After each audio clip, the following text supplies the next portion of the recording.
Hello students, I am Ajaypal sir from Vivekananda Senior Secondary School Bani. Now we start the next concept of class +1 physics. Okay, तो हम next concept आज हम शुरू करने जा रहे हैं +1 फिजिक्स का principle of conservation of linear momentum. सबसे पहले मैं आपको लीनियर मोमेंटम के बारे में डिस्कशन किया था। What is linear momentum? It is the strength of motion, okay, power of the motion.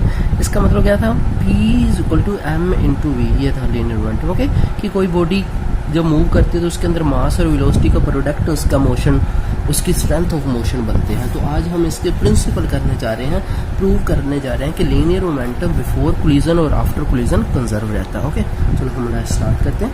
सबसे पहले हम इसकी डेफिनेशन डिस्कशन करते हैं। ओके, आपको दिख रहा होगा आई थिंक डेफिनेशन। ओके, क्या है इसकी डेफिनेशन? इसकी डेफिनेशन है total linear momentum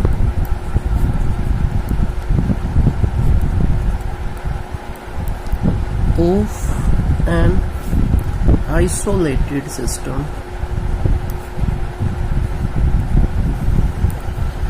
of particles which interact each other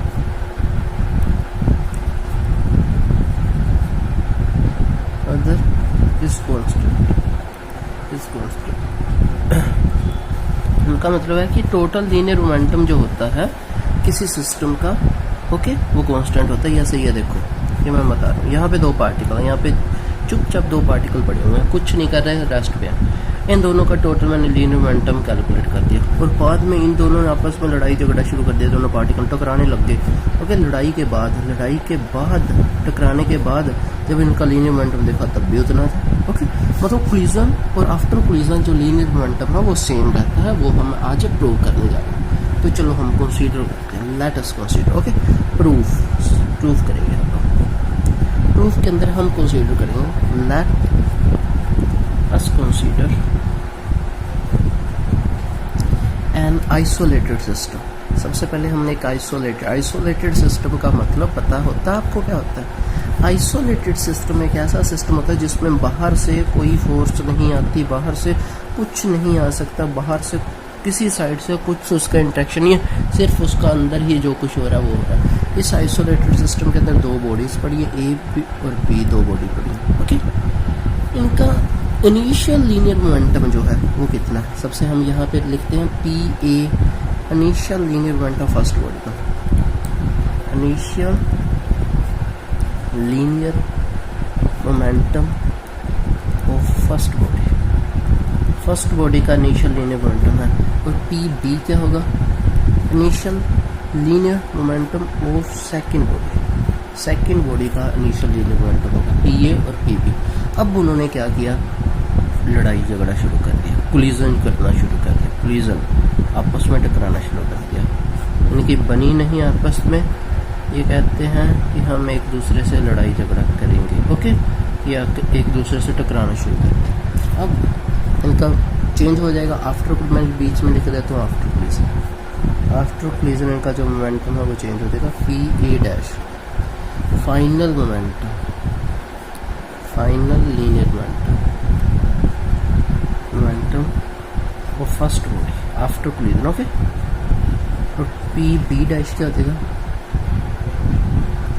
final linear momentum of second body. Okay, second body का लीनियर मोमेंटम हो गया।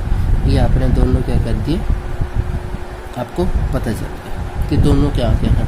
अब क्या हुआ? उनको जो टाइम लगा, कितने टाइम के लिए उन्होंने लड़ाई की, हम वो लिखते हैं टाइम फॉर कोलिजन। मतलब कितने टाइम के लिए उन्होंने एक दूसरे को पीटा, that is the delta T हमने लिख दिया। ओके, इतना आपको समझ आ गया होगा। Okay, delta T. अब उन्होंने क्या किया फिर आपस में जब वो लड़ाई झगड़ा कर रहे थे, मैंने कल आपको एक कॉन्सेप्ट बताया था, आपको याद होगा तो ये रहा, दिस इज इम्पल्स वाला कॉन्सेप्ट। मैं दिखा देता हूँ इम्पल्स। इस कॉन्सेप्ट के अंदर हमने क्या किया था? Force, average force multiply time is equal to P2 minus P1। ये क्या है? Change in linear momentum. मतलब जो चेंज इन लीनियर मोमेंटम है अब हम वो निकालेंगे। ओके, चलो हम निकालते हैं कि फर्स्ट बॉडी के अंदर कितना चेंज आया। अब यहाँ पे उन्होंने दोनों जब एक दूसरे को पीट रहे थे ना, वो उसके मुक्का मार रहा था, वो उसके मुक्का मार रहा, मतलब वो उस पर फोर्स लगा रहा था, वो उसके फोर्स लगा रहा था। मतलब एफ ए बी क्या, ए पे लगी force on A due to B. Okay, आप ऐसे याद रख सकते हो। ये देखो, ए पे लगी फोर्स बी, ए पहले आया, मतलब ए पहले भागता भागता आया और बताने के लिए आया कि मुझे बी ने पीटा है, तो ए पहले आएगा क्या? बी थोड़ी आएगा कि मैंने उसको पीटा है, मैं पहले आता हूँ। ए भागता भागता आया पहले और बी उसके पीछे पीछे भाग रहा है, ए पहले बी बाद में, तो इसका मतलब फोर्स ऑन ए को पिटाई हुई है बी की वजह से। और एफ बी ए का मतलब क्या होता है? बी की पिटाई हुई है, F force on B due to A, B की पिटाई हुई है ए की वजह से। ओके, ये आपको समझा। ओके, चलो हम स्टार्ट करते हैं। एफ ए मतलब ए की पिटाई हुई ना यहाँ पे, तो ए की पिटाई लिखते हैं हम यहाँ पे। मैं ऐसे करके ऐसे बना देता हूँ, ए की पिटाई यहाँ पे लिखता हूँ, फोर्स ऑन ए की पिटाई, फोर्स ऑन बी की पिटाई, force on A, F A B. Okay, impulse का फार्मूला दूंगा, मल्टीप्लाई टाइम टी के लिए उसकी पिटाई हुई। और ये आपको पता है क्या होता है? P2 minus P1। ये देखो, P2 माइनस P1 मतलब लास्ट वाला माइनस पहले वाला, लास्ट वाला क्या है? P A dash minus P. अब बी की पिटाई हुई एफ बी ए है, मल्टीप्लाई कितने टाइम के लिए? टाइम एक दूसरे के लिए सेम है, जितने टाइम के लिए ए ने बी को पीटा उतने ही बी ने ए को भी पीटा हुआ। ओके, दोनों ने बराबर का मुकाबला किया, फिर भी एक दूसरे की शिकायत लगाने के लिए भाग रहे हैं। देख लो कैसा जमाना आ गया। ओके, ये आपको समझ आ गया। अब आपने क्या करना है? ये दोनों आपने इक्वेट करनी। कैसे इक्वेट करनी मैं वो आपको बताता हूँ। अकॉर्डिंग टू न्यूटन थर्ड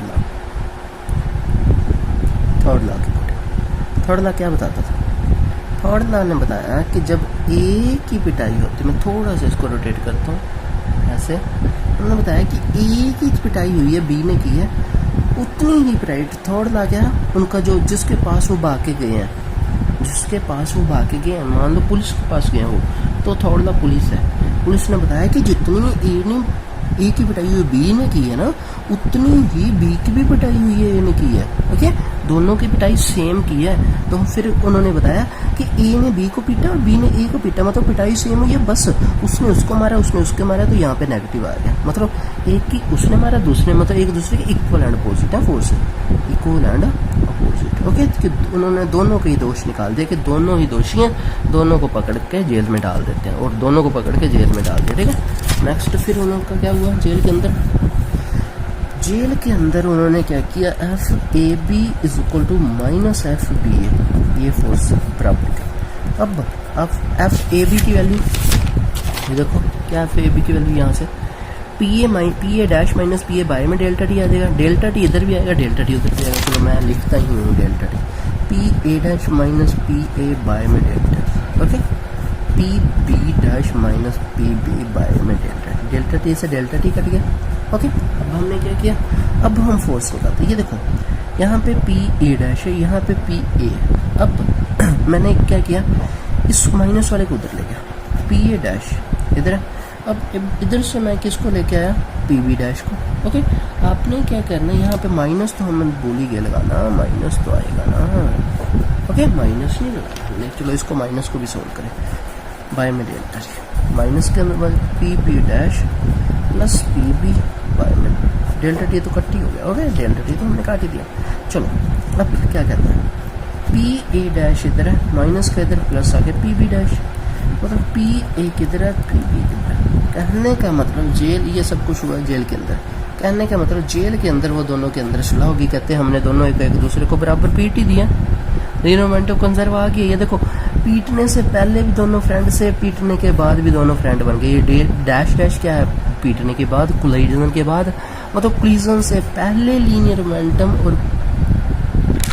और कोलिजन के बाद जो लीनियर मोमेंटम है वो इक्वल आएगा, वो कंजर्व आएगा। Total linear momentum remain constant before और after collision. This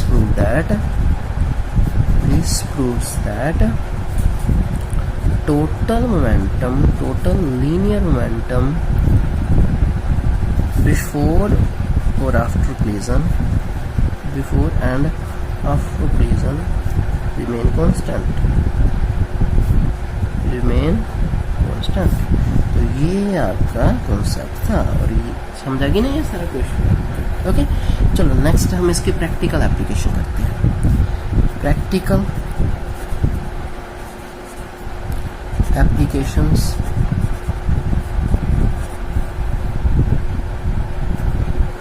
of conservation of linear momentum. Okay, सबसे पहली और सबसे ज़्यादा फेमस प्रैक्टिकल एप्लीकेशन इसकी रिकॉइलिंग ऑफ गन, जो आपने 9th क्लास से करी है। रिकॉइलिंग ऑफ गन, चलो मैं गन बनाता हूँ। Okay, this is my gun, ये है AK-47। ओके, ये बना दी gun. Okay, this is the, ये आपने गन बना दी। अब उन्होंने बोला कि गन में से आप क्या करते हो, जब बुलेट फायर करते हो, ओके, बुलेट फायर करते हो तो यहाँ से बुलेट आगे जाती है V1 वेलोसिटी से। ओके, और उसका मास आपको पता है, मास M1 होता है। और जब आप गन फायर करते हो तो गन भी वापस आती है V2 वेलोसिटी से, धक्का मारती है कि तूने उस गोली को आगे क्यों फेंक दिया, मैं तुझे पीछे की तरफ धक्का मारूंगा। तो V2 से पीछे की तरफ ही धक्का मारती है और उस गन का जो मास होता है दैट इज M2, उसका मास होता है M2। ओके, चलो यहाँ पे लिखते हैं। M1 क्या है, मास ऑफ बुलेट, बुलेट का मास। V1 क्या है, velocity of bullet. Okay, next M2 क्या है, मास ऑफ गन। और V2 velocity of gun, velocity of recoil of gun, मतलब वापिस आई हुई। ओके, अच्छा, तो ये अब अभी हमने क्या किया है, क्या किया अभी हमने लीनियर मोमेंटम वाला कॉन्सेप्ट डिस्कशन किया। तो अब इसके अकॉर्डिंग लीनियर मोमेंटम के अंदर बिफोर और आफ्टर फायरिंग जो टोटल मोमेंटम रहेगा वो कॉन्सेप्ट रहेगा। चलो इसी कॉन्सेप्ट को हम अप्लाई करते हैं। इस कॉन्सेप्ट में हमने ये बोला था कि M1 V1 plus M2 V2 जो रहेगा वो कंसर्व रहेगा, कांस्टेंट रहेगा। ये लीनियर मोमेंटम आया from law of conservation of linear momentum. Okay, linear momentum के लॉ ऑफ कंजर्वेशन से आया कि टोटल मोमेंटम वो कंजर्व रहेगा, 0 के इक्वल रहेगा। तो इससे हमें क्या पता चला कि M2 V2 जो है वो माइनस M1 V1 की, मतलब आप किसी की भी वेलोसिटी, रिकॉइल की वेलोसिटी या गन उसकी बुलेट की वेलोसिटी आप इस फार्मूले से कैलकुलेट कर सकते हो। तो ये आपका पता चला इससे लीनियर मोमेंटम के। ओके, और velocity of recall of gun is much smaller than the velocity of the bullet. Okay, जो वेलोसिटी है, अब ये मैं आपको कैसे पता चला, मैं आपको बताता हूँ। ये देखो यहाँ पे M2 है, जब आप M2 है, M2 के कैसा मास ऑफ गन, क्या गन का मास ज़्यादा होता है कि M1 का ज़्यादा होता है? जितनी भारी गन होगी, जितनी हैवी गन होगी, उतना ही ज़्यादा, उतनी ही कम इसकी ये रिकॉल वेलोसिटी होगी। देखो इन्वर्सली प्रोपोर्शन, ये दोनों इन्वर्सली प्रोपोर्शन है। मतलब कहने का जितनी भारी गन, जितनी हैवी गन होगी, उतनी कम उसकी रिकॉल वेलोसिटी होगी। Okay, velocity of recall of gun is much smaller than the velocity of gun. Okay, velocity of bullet, मतलब रिकॉल थोड़ी सी होती है, बुलेट आगे जाके बहुत तेज आती है। अब ये तो जा रही है, अब देखो बुलेट से फायर करते हो, गोली सामने वाले बंदे को मार देती है, क्या वो गन में पीछे धक्का मार के आपको थोड़ी मार देगी? फिर तो फायदा क्या हुआ, गन वाले चलाने का भी नुकसान हो गया, उसका भी नुकसान हो गया। तो इससे हमें ये पता V2 मतलब ये बढ़ेगा तो ये कम हो जाएगा। ओके, ये आपको समझा गया। ये आपका फर्स्ट इसका प्रैक्टिकल एप्लीकेशन था। सेकंड इसके हम सिर्फ ये हमने अच्छे से डिस्कशन किया, उसके हम सिर्फ क्या करते हैं, नियम डिस्कशन करते हैं कि कहाँ पे यहाँ पे इसीलिए आप क्या करते हो, वाइल फायरिंग, जो गन को टाइटली शोल्डर पे होल्ड करते हो, firing the gun must be hold tightly to shoulder. Okay, एक पतला सा इंसान तो भी गन चला सकता है, वो तो फिर पीछे की तरफ ही लुढ़क जाएगा। ओके, थर्ड, अब रॉकेट चलाए जाते हैं, रॉकेट उतनी ही जितनी फोर्स पीछे की तरफ लगाते हैं उतना ही वो आगे की तरफ जाते हैं, flight of rockets. Okay, and jet engines, jet plane भी ऐसे फ्लाइट करते हैं पीछे की तरफ फोर्स लगा के। नेक्स्ट है जब कोई मैन जंप करता है बोट के अंदर, when a man jump out of a boat या inside a boat, out of a boat to the shore, shore से खड़ा होकर वो बाहर की तरफ छलांग लगाता तो बोट पीछे की तरफ जाएगी, वो आगे की तरफ जाएगा। Fifth explosion of gun, explosion of bomb,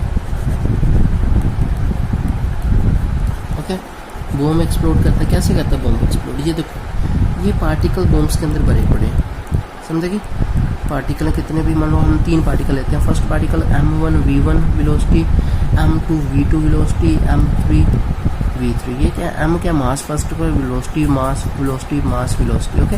तो ये क्या हो गया फटने से पहले का, फटने के बाद क्या हो जाएगा, सभी का जोड़ हो जाएगा m1 v1 plus m2 v2 plus m3 v3 plus m4 v4, 4 particle is equal to 0, और टोटल उनका जो मोमेंटम रहेगा वो कौन सा रहेगा,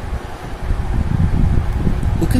तो इस तरीके से आपका ये वाला कॉन्सेप्ट यहाँ पे कंप्लीट होता है, ओके। तो आपको ये वाला कॉन्सेप्ट समझ आ गया होगा। ये क्या है कि इसके अंदर principle law of conservation of linear momentum के बारे में आज डिस्कशन किया, okay. I hope you understand this concept. Take care, stay home, stay safe, bye.